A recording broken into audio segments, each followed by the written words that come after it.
dizer que você não entende tudo que o advogado fala? Mas e o que o juiz fala, você entende? Não entende? Vai dizer que você não fala juridiquês?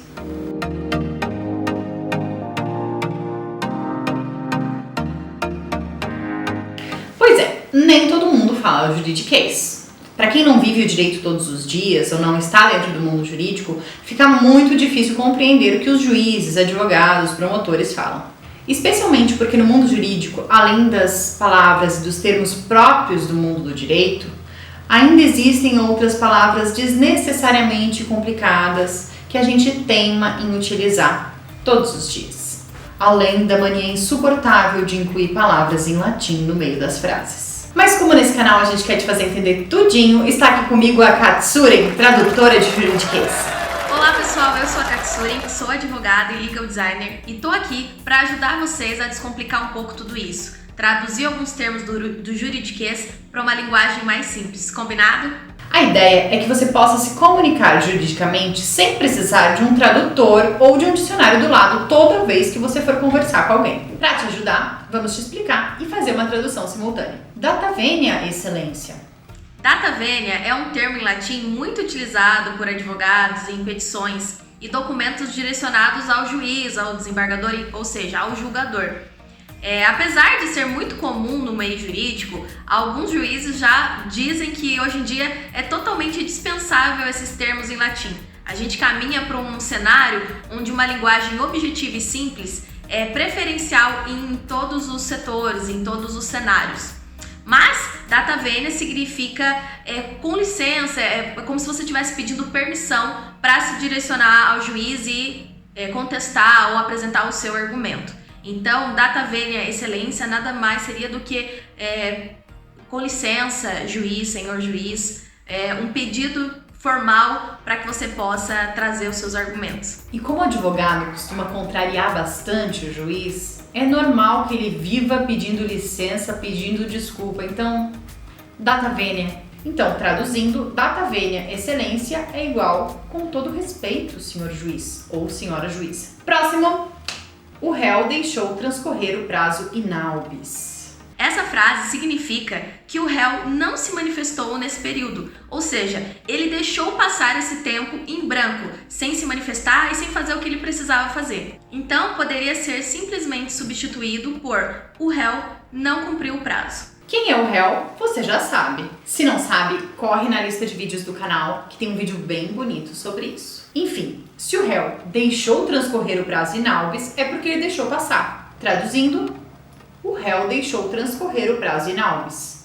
Igual, o réu não cumpriu o prazo. Próximo. O advogado subestabeleceu sem reserva de poderes. Esse termo significa que o advogado transferiu os poderes a ele conferidos, pelo contratante, pelo cliente, a um outro advogado. Ele simplesmente está saindo de cena, está deixando o processo e aí está passando para um outro profissional dar continuidade. Então essa frase ela poderia ser simplificada simplesmente dizendo o advogado transferiu os poderes no processo X e o nome do novo advogado que vai passar a atuar nesse processo. Acho que eu não vejo uma melhor forma de explicar isso. Eu vou contar uma história, essa história é verídica, tá, pessoal? Essa história é verdade mesmo. Esses dias o cliente me ligou preocupado porque o cartório tinha juntado um documento em que falava que estava subestabelecido sem reserva de poderes. E ele estava muito chocado com aquilo. E aí o meu cliente ficou bem nervoso, achando que já era uma estratégia da outra parte. Que poderes são esses? Ou seja, não são superpoderes, são só aqueles poderes que o cliente passa para o advogado poder atuar em nome dele. Traduzindo. O advogado subestabeleceu sem reserva de poderes igual. O advogado passou a bola para outro advogado e saiu do jogo. Ótimo! Próximo. Declaro extinto o processo. Essa frase significa que o processo acabou. Traduzindo, declaro extinto o processo igual decido que o processo acabou. Ok, mas aí a gente precisa ter consciência que nem sempre o processo acaba quando o juiz declara ele extinto. Isso porque a gente sempre pode recorrer. E se a gente recorrer, o processo vai ser encaminhado para o segundo grau. Ou seja, ele não acabou. Então a gente complementa com o próximo. Transitou em julgado.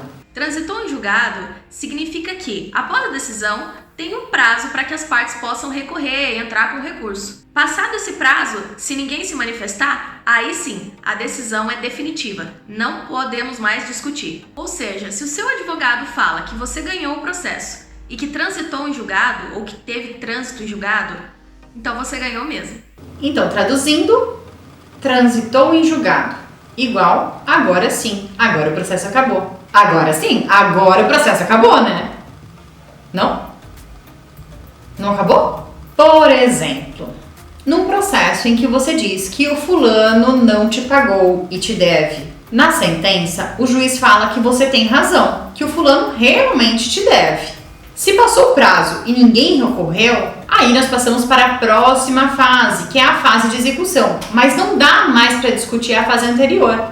Não dá mais para discutir se ele deve ou não deve, já está decidido que ele deve. Você não sabe o que é fase de execução? Assunto para outro vídeo. Mas às vezes a gente ganha e não leva. Aí é bem complicado.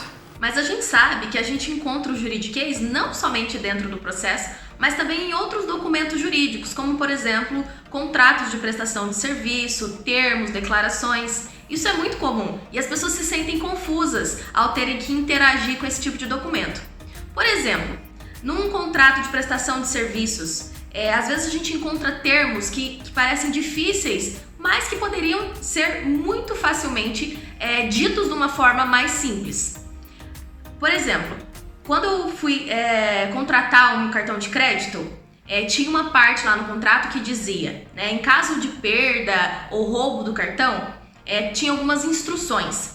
E aí, em uma das cláusulas estava o seguinte: no ato de realizar o bloqueio, Acho que não precisa falar desse jeito, né? É só falar, ao bloquear o cartão, você deve fazer isso, isso e isso.